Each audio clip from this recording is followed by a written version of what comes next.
Hi all, welcome to my channel Srisha tricks. నేనైతే ఒక వీడియోలో చూశాను, కమెడియన్ అలీ గారు ఆహా భోజనంబు సిరీస్లో ఆయన మటన్ గోంగూర కర్రీ చేయటం చూశాను. ఒకసారి ట్రై చేద్దామని చెప్పి చేశాను, చాలా బాగా వచ్చింది. అందుకే వీడియో అయితే షేర్ చేస్తున్నాను. ఫస్ట్ అయితే ఆనియన్స్ని కొంచెం పెద్ద పెద్దగా స్లైసెస్లా కట్ చేసుకొని కొంచెం ఫ్రై అవ్వనివ్వండి. బాగా డీప్ ఫ్రై ఏం అవసరం లేదు, ఫ్రైడ్ ఆనియన్స్ లాగా అవసరం లేదు, జస్ట్ కొంచెం మగ్గితే సరిపోతుంది. నెక్స్ట్ టొమాటోస్ కూడా యాడ్ చేసుకొని కొంచెం మంచిగా మొత్తం టమాటోస్ ఆనియన్స్ మొత్తం బాగా మంచిగా కలిసిపోయి మంచిగా మగ్గేంత వరకు ఉడికించండి. నెక్స్ట్ అయితే అందులోకి కొంచెం అల్లం చిన్నులపాయ పేస్ట్ వేస్తున్నాను. అది కూడా ఏంటంటే అల్లం చిన్నులపాయ పేస్ట్ ఇప్పుడు వేయడం వల్ల ఏంటంటే అడుగంటకుండా ఉంటుంది, ఎందుకంటే టమాటోస్లో ఉండే వాటర్ వల్ల ఎక్కువ అడుగంటకుండా మంచిగా ఉంటుంది. నెక్స్ట్ నేను కొంచెం పెరుగు యాడ్ చేశాను, ఒక హాఫ్ గ్లాస్కి ఒక చిన్న టీ గ్లాస్ అంత పెరుగు యాడ్ చేశాను. వేసి కొంచెం వేసేటప్పుడు సిమ్లో పెట్టేసి వేయండి, దానివల్ల పెరుగు అనేది పాడవకుండా ఉంటుంది, మంచిగా ఉంటుంది.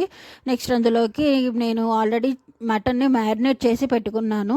సాల్ట్, కారము, పసుపు, ఇంకా గరం మసాలా, ధనియాల పొడి ఇవన్నీ వేసి నేను మ్యారినేట్ చేసి ఫ్రిడ్జ్లో 4 అవర్స్ పెట్టుకొని ఉన్నాను. అది తీసుకొచ్చి ఇందులో వేసేసి కొంచెం బాగా మూత పెట్టేసి ఫ్రై చేయండి. దానివల్ల ఏంటంటే కొంచెం మటన్లో నుంచి వాటర్ అనేది వస్తుంది కదా, దానివల్ల మనం ఆల్రెడీ వేసుకున్న స్పైసెస్ అవన్నీ కూడా ముక్కకి అంతా బాగా మంచిగా పడుతుంది.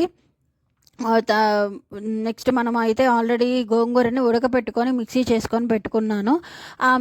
ఆ మిక్చర్ని మొత్తం కూడా దీనిలో వేసేసి బాగా మంచిగా మిక్స్ చేయండి. మీకు ఇంకా వాటర్ కావాలి అని అనుకుంటే వాటర్ కూడా యాడ్ చేసేసి కొంచెం ఒక ఉడుకు వచ్చేంత వరకు మాత్రం జస్ట్ ఒక లిడ్ నార్మల్గా పెట్టేసి కుక్ చేయండి. నెక్స్ట్ అయితే కుక్కర్కి విజిల్ పెట్టేసి ఒక 4-5 విజిల్స్, మీకు మటన్ ఎంతగా ఉడకాలి అనే దాన్ని బట్టి ఒక 4-5 విజిల్స్ వచ్చేలాగా కుక్కర్ లిడ్ పెట్టేసుకొని బాగా ఉడికించేసుకోండి. నేనైతే 4 విజిల్స్కి తీసేసాను, బట్ ఇంకొంచెం ఉడికితే బాగుండు అని అనిపించింది. అందుకని చెప్పి మళ్ళీ నేను కొంచెం వాటర్ యాడ్ చేసుకొని ఇంకొంచెం సేపు ఉడికించుకున్నాను. ఈ స్టేజ్లో ఏం చేస్తారంటే మీరు ఇంకా ఏమైనా స్పైసెస్ కొంచెం తక్కువగా అనిపిస్తే ఆ స్పైసెస్ కూడా యాడ్ చేసుకోండి.